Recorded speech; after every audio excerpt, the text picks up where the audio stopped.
Carrying on with my attempts to emulate more popular streamers and content creators, for this review I will be having a live tie-in with Hasan Piker, who will be bringing his unique brand of live commentary to my review of The Mandalorian Episode 5, The Mandalorian, and we have a bit of a weird one here, because this episode was a mixed bag for me. I liked the concept of the episode, but the execution wasn't great. The acting was fine, but there were still some parts that were mind-numbingly stupid. It's better than the last episode. It'd be hard to be worse, I hope. Please don't get worse. There was one part where the show almost managed to get deep, but don't worry, they soon got over it. This episode is back on Navarro, one of the 4 planets in the Star Wars universe according to The Mandalorian. Maybe there are theoretically supposed to be more, but the viewers sure as hell don't get to see them. So what is this concept? In short, pirates. And who doesn't like pirate stories? This show maybe needs a story about gladiators, or heaven forbid, you know what would be interesting? How about a show set in the Star Wars universe about a bounty hunter? So let's cut to the Hasan cam. Hasan, do you like movies about gladiators? Oh, it appears he's not there right now. Maybe he had to go to the bathroom. We start off and we've got Carl Weathers. Confirmed, we have Carl Weathers. He is planning on how to build the city up, which is a bit sad because the city is mostly going to get blown up in this episode, including their precious salacious crumb tree. And pirates arrive with a big ship. It's Captain Kelpbeard again.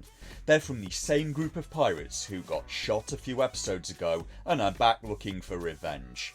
And I'm not sure what kept them. They were in orbit during that episode, but they seem to have waited for what? Days, weeks, months? I have no idea how much time is supposed to have elapsed since we last saw them. The pirates demand the planet surrender and start firing on the city.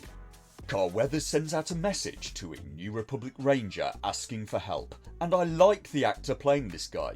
He tries to get help, but the Republic are overwhelmed with missions and are useless. He suspects more is in play than just Navarro, and suspects the hidden hand of the Empire. Meanwhile, Carl is having to evacuate the city, and this is the part of the episode that was almost deep. There was something here. Seeing the civilians flee from the war zone could have been an interesting dark mirror on current world events. This story needed more time to percolate. This maybe would have been better as a 2-parter to explore what these people were going through, but what am I thinking? That would take up time, much needed for more alligator turtle and generic monster scenes. And there was no way Disney Lucasfilm was going to let something like that happen on their watch. Let's check back in with the Hasan cam. Oh, it appears he's not there right now either. In retrospect, he may be off eating chicken. Is that what I have to do? Eat on camera and be abusive to my audience? I could try, but I genuinely don't think my heart would really be in it. I guess that's why I only have 155 subscribers, whereas he's a communist living in a mansion with a sports car. I mean, who knew that communism was where the real money's at? I suppose Fidel Castro did pretty well out of it too. Never mind. The rebel pilot goes to seek help from the Mandalorians instead. He finds them through Mando's astromech that it turns out used to be a part of the rebellion, and oh boy is this part stupid. This is the mandatory thick as mince part of the show. Mando says that due to the rebellion pilot's visit and their hidey hole being found, all of the Mandalorians now have to relocate off of the planet.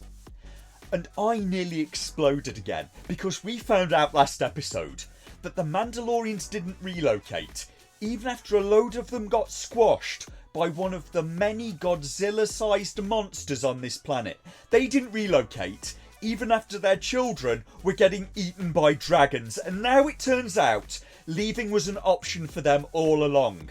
And they're willing to do it for something as trivial as getting one visitor from the Republic. Sweet mother of mercy, this stupid show. After some argument, the Mandos agree to help Navarro, and off they go. Let's check back in with the Hasan cam. Oh, it appears he's not there right now. In retrospect, he may be off sharing notes with Mehdi Hasan again, so when he gets back, Expect some hot takes about Dan Crenshaw and America. When he gets back, oh boy, never mind. Meanwhile, the pirates are looting the city and the Mandos have come up with a plan, and it's very silly. Their plan is, Mando flies in first and distracts the massive pirate ship with his tiny fighter. Then Bo-Katan comes in and drops the Mandos in the city to fight the looters, and then her and Mando use their ships to attack the much larger and better armed pirate vessel and its complement of fighters. And this seems like a terrible idea, because if their ships get destroyed, as seems very likely to happen, the rest of the Mandos would be pretty helpless in the city, and the pirates could shell them from orbit. The show seems to have forgotten again, the Mandalorians can fly. Just off the top of my head here, Mando goes in, draws off the pirate fighters, then Bo-Katan comes in with the transport, and you land Mandalorians instead on the pirate ship. They did something similar last season. They can capture the whole ship intact. Or they could drop all of the Mandos onto the planet away from the main fighting, and then the Mandalorians do a surprise attack and fly up to the pirate ship using their jetpacks and try to take it and all of its fighters intact. Instead, they blow it up. Let's check back in with the Hasan cam. Oh, it appears he's still not there. In retrospect, he has been gone for a while. He may be off visiting a brothel. Never mind. So how are they going to take on this massive pirate ship with just one fighter and a transport? It turns out that it's insultingly easy. The first time Mando fires on the enormous pirate ship, he's already blowing huge chunks off of it. The Mandos drop into the middle of the city and get immediately surrounded. Bo-Katan joins in the fighting with her ship, and the first time she fires on the much larger pirate vessel, she takes out an engine through its shields. And it does have shields. They specifically tell us that later.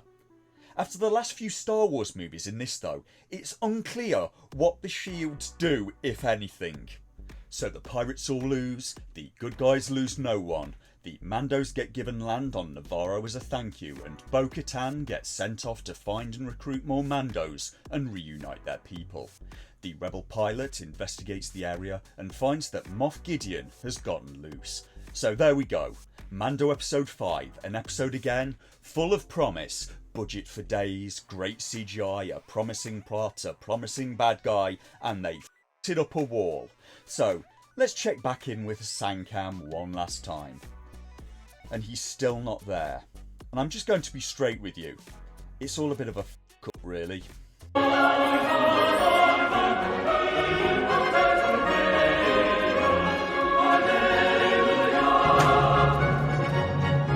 Those look good. A big salty clam would sure go great with this heat.